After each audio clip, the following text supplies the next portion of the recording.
Migraine అన్నది తెలుగులో అన్నట్టయితే పార్శ్వ నొప్పి అంటారు. ఇది చాలా సర్వసాధారణమైంది. ఇప్పుడు చిన్నపిల్లలుగా పుట్టినప్పటి నుంచి పెద్దవాళ్ళు అయినంత వరకు మధ్య వయసులో ఉన్నప్పుడు కూడా తలనొప్పి క్రమేణా వస్తూనే ఉంటుంది. దీనికి కొన్ని నిర్దిష్టమైన లక్షణాలు ఉన్నాయి. తలకి ఒక భాగంలో వచ్చేది హెమిక్రేనియల్ హెడేక్ అంటాం. అదే కాకుండా ఆ తలనొప్పి వచ్చినప్పుడు ఎలాంటి లక్షణం అనేది చాలా ముఖ్యం. థ్రాబింగ్ అంటే ఇప్పుడు మాటకి ఎక్కడైనా చీము ఉందనుకోండి, ఆ చీము ఉండగా లాగేసి నొప్పి ఎలాగైతే ఉంటుందో అదే పద్ధతిలో తల మీద ఉండేటువంటి భాగంలో నరాల లోపల లాగినట్టు ఉంటుంది. ఇది ఒక 80-90% స్త్రీల్లోనే ఉంటుంది.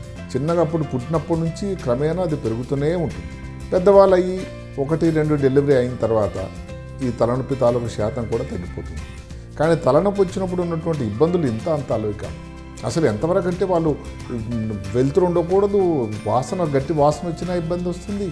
అదే కాకుండా సౌండ్ వచ్చినా ధ్వని వచ్చినా ఇబ్బంది వస్తుంది. వాళ్ళు ఎలర్జీకి అయిపోతారు. ఈ తలనొప్పి వచ్చినప్పుడు ముందు రోజు కూడా కొంతమందికి తెలుస్తూ ఉంటుంది.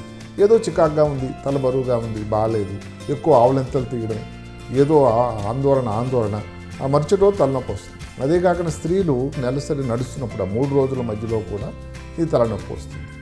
ఏ రకమైనా కానీ తలనొప్పి అనేది పెద్ద ప్రమాదకరమైంది కాదు.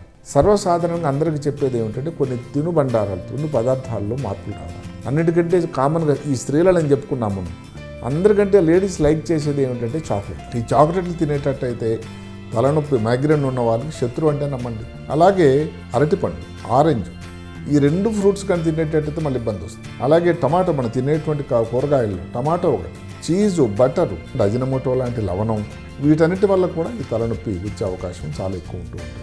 కాబట్టి ఎవరికైతే తలనొప్పి వచ్చి ఇబ్బందికరంగా ఉంది అని అన్నప్పుడు ఈ భోజనంలో ఈ మార్పులు చేయటం వల్ల చాలా మంచి జరుగుతుంది.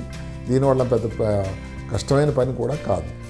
అయితే తలనొప్పి వచ్చేసింది అనుకోండి, వచ్చేసినప్పుడు సింపుల్ తలనొప్పి అన్నట్టయితే సింపుల్గా ఆస్పిరిన్ లాంటి మందులు, ఏదన్నా నొప్పి తగ్గేదానికి వచ్చే మందులు వాడితే సరిపోతుంది.